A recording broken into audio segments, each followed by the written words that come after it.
Сайн байцгаана уу үзэгчдээ. Шилдэг ухаан танин мэдхүүн Мандала подкаст эхэлж байна. Бид энэ удаа зэрэгэлдээ ертөнцийн нууц гэсэн сэдвээр ярилцахаар зочин студид ураад байна. За танд энэ өдрийн мэндийг хүргье. Энэ өдрийн мэнд хүргье.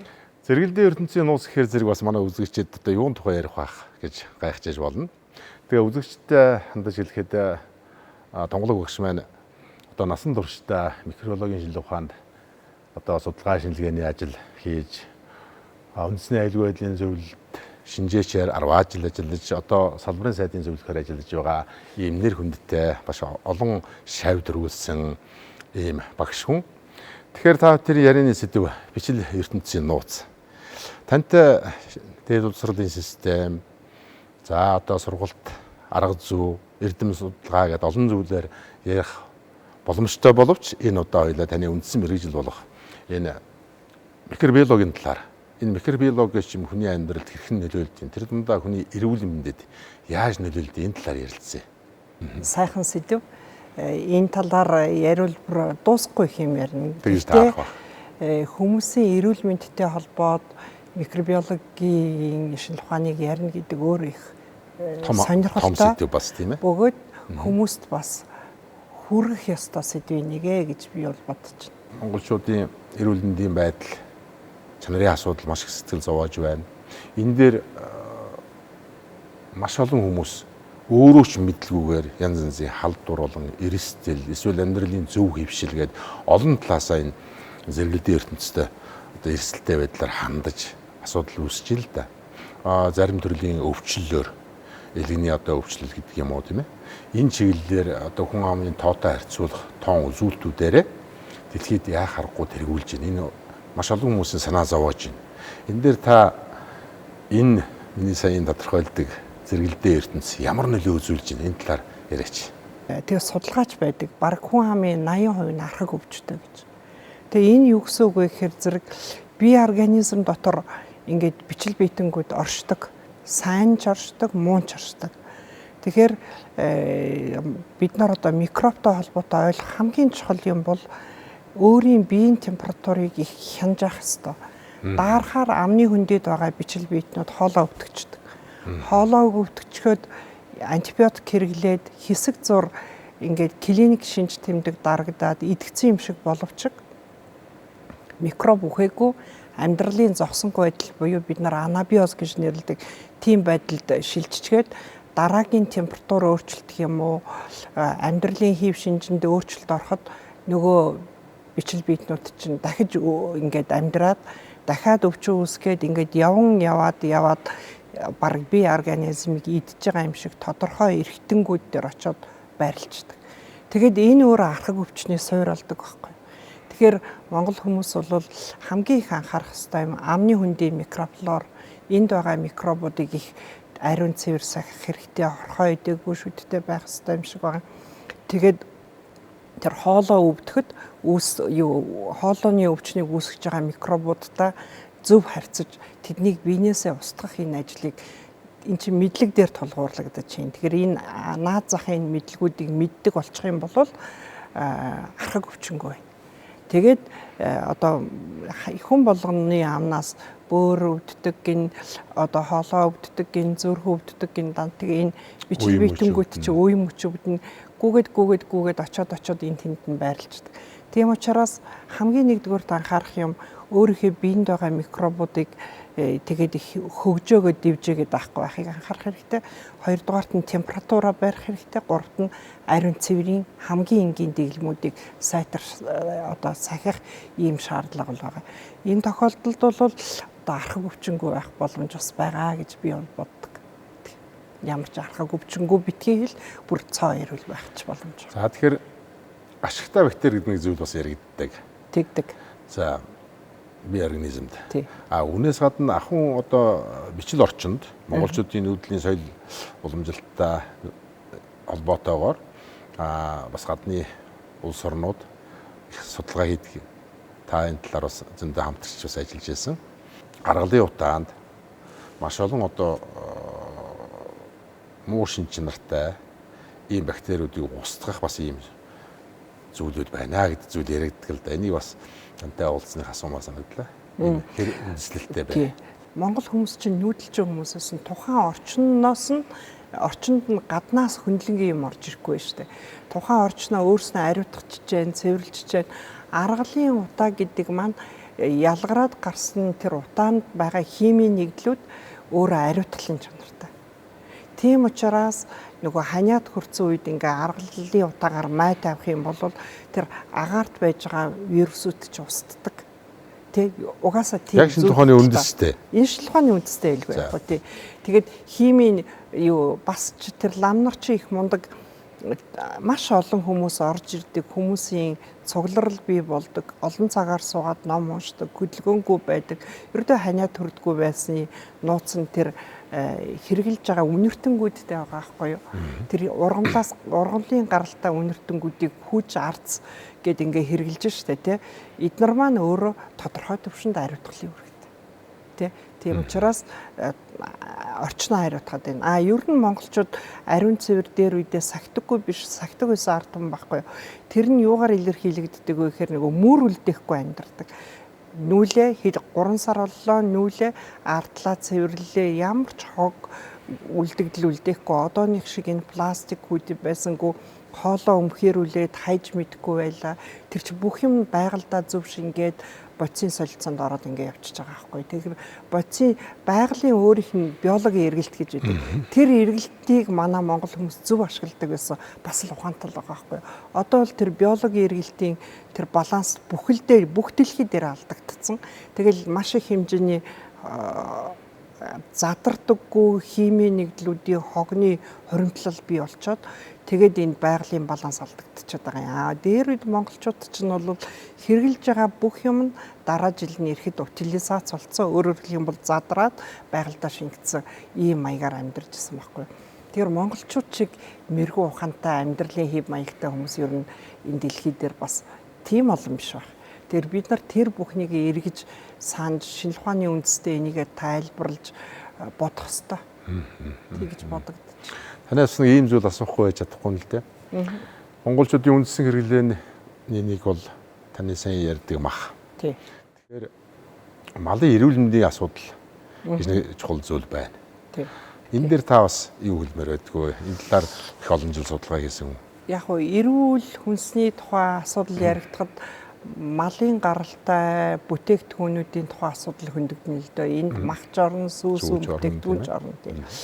За тэгээд ингээд үзэхээр зэрэг манай хөдөө аж ахуйн салбарт тэр дотроо мал эмнэлгийн салбарт анзаарэгдэж байгаа нэг юм юу гэхээр зарим тохиолдолд шинэ ухааны үндэслэл муутай вакцины хэрэглээ явж байгаа. Гэхдээ энэ бол бас их бага одоо хяналтанд байна. Малчид өөрсдөө их хэмжээгээр өөр орноос авчирсан, импортоор авчирсан химийн нэгдлүүдийг малдаа хэрэгжилж байна. Цагаан тариач гэх шиг тийм ээ. Тэгээд тэдэн чинь нөгөө гарч ирэх үр дагавар тэр химийн бодис малын биед задрахгүй, хүний биед задрахгүй тийм химийн нэгдлүүд хүнийхээ биед ороод өвчний их үүсвэр болоод ийн гэдгийг ойлгохгүй учраас тухайн моментод малаа нэг жоохон таргалуулчих, жоохон нэг зах дээр гаргаад зарахад хэдэн төгрөгөөр илүү өгчих сонирхолтой ийм нэг хэсэг ийм цаг үе явж байна л да. Тэгээ энэ цаг үе бол удахгүй цэгцрэх байх. Хүмүүс бас одоо их ярьж штэ. Тэгээ ярьж байгаагийнхаа хэмжээгээр бас хэрэглээндээ хяналт тавьж эхэлж байна. Тэгэхээр энэ нь өөрөө эргээд зах зээлийнхаа хуулиар ингэж болохгүй юм аа гэд ингээд малчдад тэр малыг дамлж зардаг нөхдүүдэд одоо эерэг хариу уруулж удахгүй цэгцрэх үсттэй тэгж бодогдож байна. Нэг хайхтар бас ирээдүйд санаа зовх нь бага байна тийм ээ. Гайгүй баха. Гайгүй бах гэж бодож байна. Яриан дунд чинь дурддаа дутуу орхигдсон нэг сэдв баг шиг байна. Энд химийн бодисуудын тухай ойлголт байх хэрэгтэй. Бид нар аягаа угаадаг бодис маань гадаргуу идэвхт бодис. Тэгээд бид нар идж байгаа ногоо маань химийн бордоонууд ашиглагдсан. Махандаа бид нар янз бүрийн малын угаалга ариутгалын бодисууд их бага хэмжээгээр агуулсан ийм тохиолдолд эдгээр химийн нэгдлүүд бие махбод руу яваад орохоор хүний бие махбод чи идж байгаа юмаа задлаад гадагшлуулах үүрэгтэй байдаг боловч эдгээр химийн бодисууд чинь задардаггүй. Тэгээ биед үлдчихдэг. Хамгийн эхлээд илгэнд нөлөөлдөг. Тэгээд ингээд бүх төрлийн илгэний өвчин, хавдрын их үүсвэрүүдийг эдгээр химийн бодисууд болвол их үүсвэр нь болж өгдөг. Тэгээ энийг бид нар гүйцэд сайн ухаарахгүй хүүхдүүддээ угаагаагүй одоо энэ урд зүгээс ирсэн импортоор орж ирсэн баталгаагүй хяналт муутай хүнсний ногоо, жимс их өгж байна. Баталгаагүй янз бүрийн чихэр жимс их өгж байна. Эднэр нь өөрөө их бага хэмжээний химийн нэгдлүүдээр баяжчихсан бүтээгдэхүүнүүд учраас энийг хэрэглэхээр бие организм чи өөрөө угаасаа л гоё махаа задлчин талах гурилан бүтээгдэхүүнээ задалдаг ийм эволюц хөгжлийн явцд ийм бодисын солилцооны өөрийн одоо ая дантаа учраас энийг нь бид нар эвдчихээр биеийн дотор заавал химийн нэгдлийн илүүдлүүд бий болчихдог. Энийг их анхаарах хэрэгтэй байхгүй. Идж байгаа хүнсээ бид нар анхаарад юу идэх үү, юу идэхгүй байх уу гэдгийг эцэг эхүүд хүүхдүүддээ хэлэх хэрэгтэй. Тэгвэл хар багаасаа бөөр нь өвдсөн янз бүрийн архаг өвчин давтагдж байгаа иж бас химийн нэгдлүүдтэй бас холбоотой. Энийг би хэлмээр байна. За дараагийн таны тэр асуусан сонирхолтой асуулт бол юу вэ гэхээр манай энэ Монгол хүмүүс чинь чихтэйх ухаантай ард түмэн байсан байхгүй. Одоо жишээлх юм бол биш үү мах гэдэг ямиг идэхээр бодисын солилцооны эцсийн бүтээгдэхүүн үндсэн бүтээгдэхүүн амиак гэж бодисгол ялгардаг. Их л мах идэдэвэл ходоод гидсэн дотор тэрийг задалдаг ялзруулагч бактерийн цуглуулга бий болоод идэг. Тэгэл амиак задраад идэг. Тэгэхээр ихээ мах иддэг хүнээс амиак шивтэр үнэртэй идэг. Тэр чинь арьсаар бүх бодисын солилцоогоор ингээд гадагшлаа шүү дээ. Сошиал харж байхад одоо автобусанд явж байхад хэцүү байна гэд хүмүүс ярьдаг. Тэр чинь одоо нөө идсэн хүнсээ задраад бүх арьсаар гадагшлаад тэгээ үнэр гараад байгаа аахгүй. Тэгэхээр тэр идэж байгаа хүнс гэдэг маань өөрөө их ухаан орж, мэдлэг орж хэрэглэх, хэмжээтэй хэрэглэх ёстой соёл аахгүй. Тэгээд монголчууд ухаантай байсан гэдгийг хэлхийн нэг баталгаа юу гэхээр 103 сарда монгол хүмүүс ерөөсөө мах иддэггүй байсан. Тэр мах иддэггүй байсны нууц нь юу вэ гэхээр ходоод гидсээ цэвэрлдэг. Тэр ялзруулагч гидсэнд их хэмжээгээр хуримтлагдсан хэдэн миллиардаар яригдахаар хуримтлагдсан байгаа. Тэр ялзруулагч бактериудыг устгах процессыг зундаа хийдэг байсан. Тэр юу вэ гэхээр хүчлэг сүм бүтээгдэхүүн хэрэглэдэг. Хүчлэг сүм бүтээгдэхүүн хэрэглэхээр ходоодны pH те ингээд доошо буудаг байхгүй. Хүчлэг сүм бүтээгдэхүүн pH нь 7-оос доошо буугаа явчаар нөгөө ялзруулагч нар чинь 7 дур амьдардаг бактериуд чинь устдаад эхэлдэг. Тэгээд тийм маягаар одоо шинжлэх ухааны бүр Мечниковын үед яригдчихсэн шинжлэх ухаан байхгүй юу. Тэр энийг манай монгол хүмүүс бүр үеэсээ үед олон зуун жилээр ингээд ийм амьдралын зөв хэвтэр зундаа ходоодоо ялзруулагч бактериудаас цэвэрлж чаддаг ийм ухаантай ард хүмүүс байна. Одоо өвлж мах идэл, зунж мах идэл, наадмаар бүр ямар их идэж байна тийм ээ. Тэгээ энэ маань өөрөө эргээд тэр ходоод гидс бохирдох ялзруулагч бактериар их хэмжээгээр дүүрэх энэ нөхцөлийг бүрдүүлж байгаа юм. Тэгэд хүн хэрвээ залуу бай, эрүүл бай гэж бодох юм бол сүм хүчлийн бактеритай хүнс хэрэглэх хэрэгтэй. Энэ юу юм гэхээр тарг Монгол аргаар бай. Энд чи байгалийн нөгөө пробиотик байхгүй юу? Айраг. Энэ байгалийн пробиотик. Энэ Монголд бид нар үнэлж чадахгүй байгаа болохоос маш хүнтэй бүтээгдэхүүнүүд. Одоо Монголд чинь нэг гаднаас элдвийн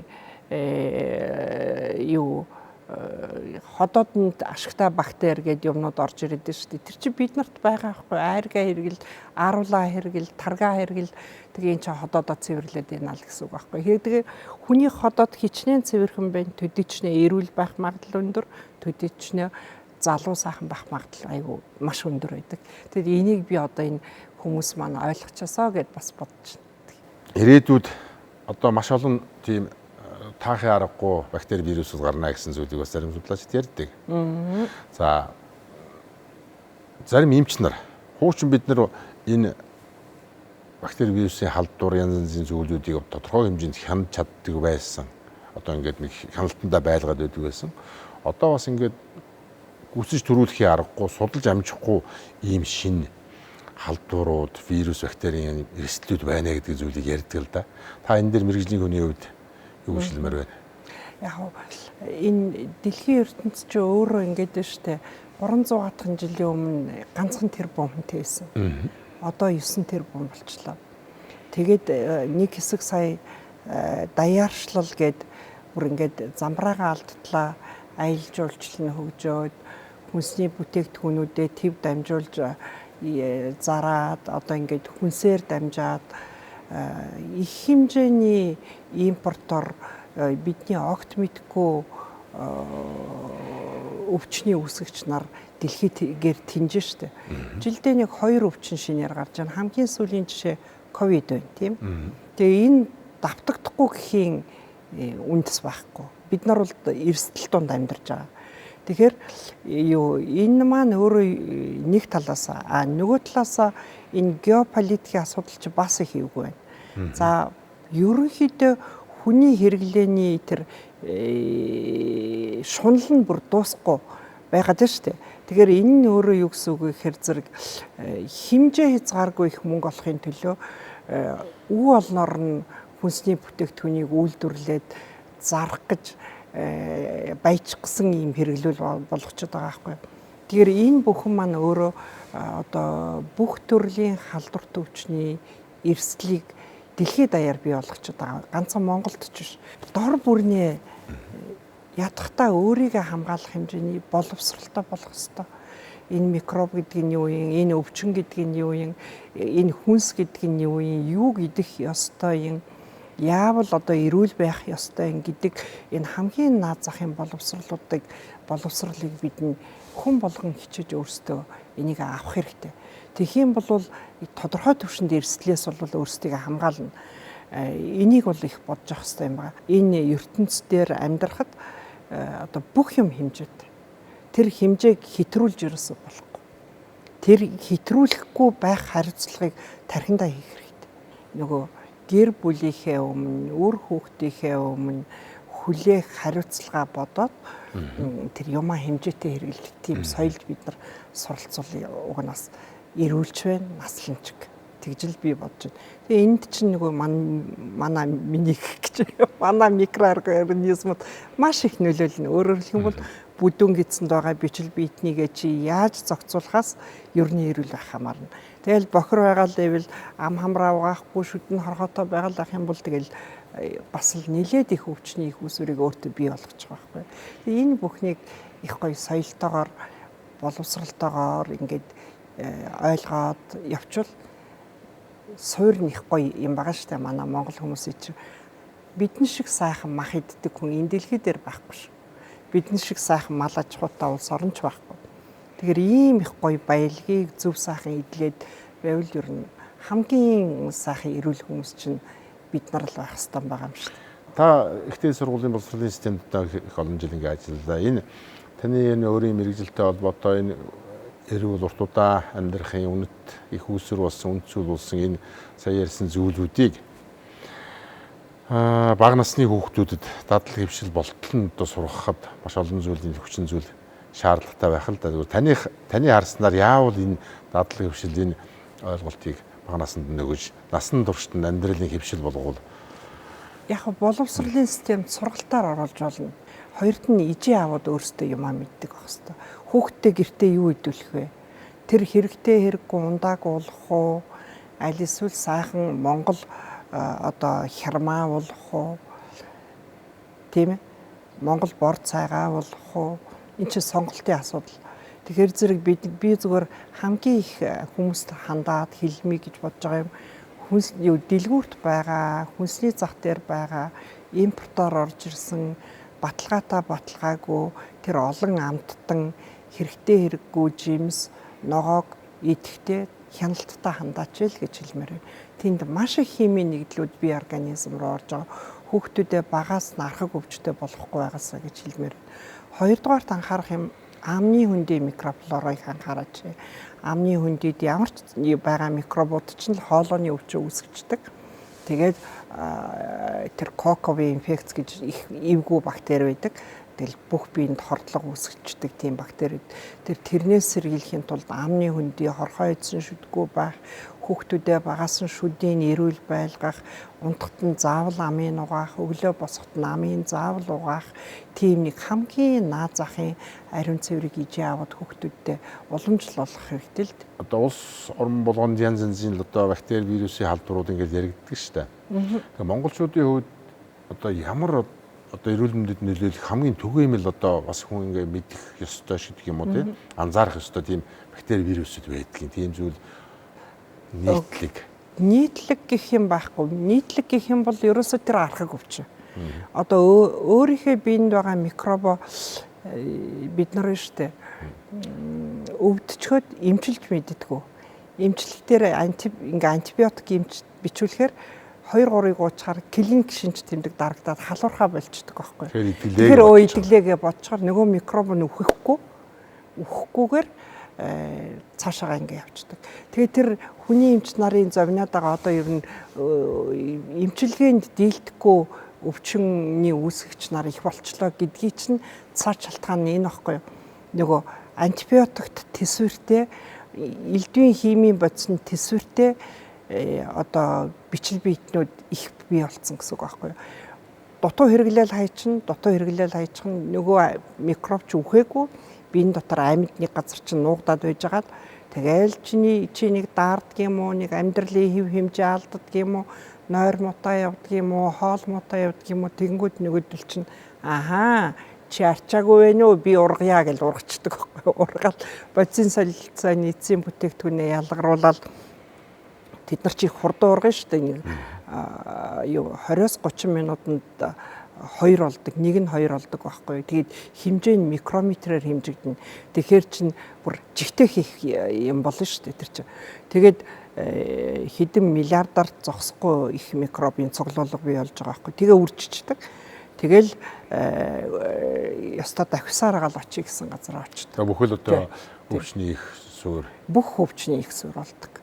Тэгээ тийм учраас нөгөө би бүр дахин хэлэх юм ариун цэвэр. Тэгээд хоолны зөв дэглэм, хоолыг зөв хэрэглэх хэрэгтэй, зөв юмаа хэрэглэх хэрэгтэй. Тэ буруу хооллол ивэл тэрийгэ дагаал нөгөө дагаал микроб нь явна. Маш их мах идэл байдаг хүн ялзруулагч бактери их цуглуулгатай л гэсэн. Тэгээ ухаанаараа за би их мах иддэг хүн шүү гэд ухаанаараа 100-ийнхаа 2-3 сард хот одоо цэвэрлжүүл өөр хэрэг. Цэвэрлэхгүй дэл яваад ивэл тэр ялзруулагч бактерийн их хэмжээний концентрац гэдэг чинь нэг тохиолдолд өвчин болох магадлал өндөртэй. Тийм учраас бид нар яг ингээд нэг юмыг маш гоё. Би одоо биолог хүний хувьд хүмүүст хэлэх дуртай ганц юм маань энэ гэдэг байхгүй юу? Бүх юмыг сайхан хэмжээтэй хэрэглэх ийм зуршилтай байсан ард түмэн байхгүй юу? Бас их сонирхолтой ингээд микроб халдвар гэхээр дандаа л хэрэггүй. Ямар хэрэггүй одоо ингээд эн чинь эрсдлэх дагуулж ийн өвчин зовлон үүсгэж ийн халдвар бүх муу мухай юм болгож ийн гэсэн нэг тийм ойлголт байна шүү дээ. Гэтэл эн чинь өөрөө нөгөө нэг сав шимийн ертөнцид энэ байх ёстой болол байж байгаа байх. Ер нь ямар үүрэг гүйцэтгэдэг. Маш сонирхолтой асуулт. Одоо би нэг товчхон нэг ганцхан санаа хэлье. Одоо энэ ертөнц дэлхий дээр чинь нар гэдэг нэг юм байж байна тийм ээ. Ингээд нарны гэрлийн дор хөрснөөс усаа аваад агаараас нүрс хүчлийн хийгээ аваад ногоон ургамал гэж бий болдог. Тэгээ энэ ногоон ургамлыг одоо үе хөлтөд иддэг. Үе хөлтнийг одоо хевлэр явагчд нийддэг. Хевлэр явагчдаа сүүн тэжээлт нь нийддэг. Сүүн тэжээлтнээ хүн нийддэг гэх юм уу ийм хоолтын гинжин хэлхээ явж байгаа байхгүй юу?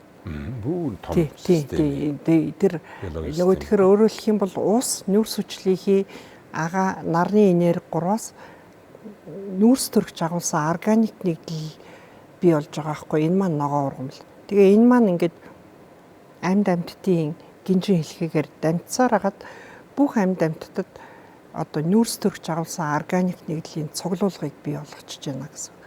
Тэгээ бүгд тодорхой хугацааны дараа өгч байгаа юм. Бүгд өгөхээр бүгд хөрсөнд орно. Тэгээ хөрсөнд орохоор хөрсч өгсөн амьтдын органик нэгдлийн цуглуулга бий болчихж байгаа байхгүй юу. Тэгээ энэ хэрвээ хөдөлдөггүй байсан бол энэ дэлхийн сүн чинь буцаагаад яг нүүрс хүчлийн хэлбэрт нь оруулж байгаа гэсэн ус хэлбэрт нь өөрөөр хэлбэл бүгдийг задлаад ингээд буцаагаад анхны хэлбэрт оруулж байгаа. Энийг бид нар одоо биологийн эргэлт буюу бага эргэлт гэж нэрлэдэг. Тэгэхээр энэ биологийн бага эргэлтэн дотор энэ хүн төрлөختөн чинь амьдарч байгаа байхгүй юу. Тэгэхээр бид нар нөгөө миний бүх юм хэмжээтэй гэдгийг чинь цаад санаа энэ байхгүй юу. Тэгэхээр нэгэнтээ ийм циклэн дотор ордог учраас бурхан минь ээ бүх юмд хэмжээ байх ёстой гэдэг санаа чинь тэр яваад байгаа. Нэгдүгээрт нь хоёрдугаарт нь тэгээд тэр хөрсний бичил биетнүүд байж ич сая энэ байгаль дэлхийн ертөнц чинь ингээд зөв оршин тогтнож байгаа байхгүй. Тэгэхээр одоо нөгөө экологийн дороотлол гэж яриад байгаа шүү дээ маш их хэмжээгээр. Энэ экологийн дороотлын нэг тал нь бол юу вэ гэхээр зэрэг тэр хөрсөн дөх тэр энэ биологийн процесс явагдахгүй бол нь тодорхой газар нутаг орон зайд тэр химийн нэгдлүүдийн өндөр хэмжээний концентрац бий болчоор задрахгүй тэгээ тэр хавийн амтан үхэн ургамал үхэн тэр хавийн экологийн хувьд сүрчж байгаа нэг тал нь зүгээр монголчууд бидний хувьд маш их анхаарах ёстой нэг юм маань экологийн дороотлолтой холбогдох юм маань юу вэ гэхээр зэрэг энэ бодлого боловсруулж байгаа хүмүүст их анхаарах ёстой юм маань юу вэ гэхээр хэрэгжилж байгаа химийн нэгдлүүдийг хянахгүй болвол мэдхгүй ард түмэн тэр чи хэрэглээд нөгөө илгэн өвдөд нөгөө үлдвийн хавдраар өвдөд байгаа чинь энэ байгаа байхгүй юу. Тэр ядахта хамгийн энгийн аяга угаахтаа л бид нар тэр угаасан химийн нэгдлийг аяган дээрээс бүр ингээл зайлуулж авах хэрэгтэй. Бүр угаагаал зайлал. Тэгэд энийг их бодох хэрэгтэй байхгүй юу. Тэгэхээр зэрэг ийм нэг юм байгаад байгаа. Энэ биологийн бага эргэлт гэдэг юм чи өөрөө маш сонирхолтой.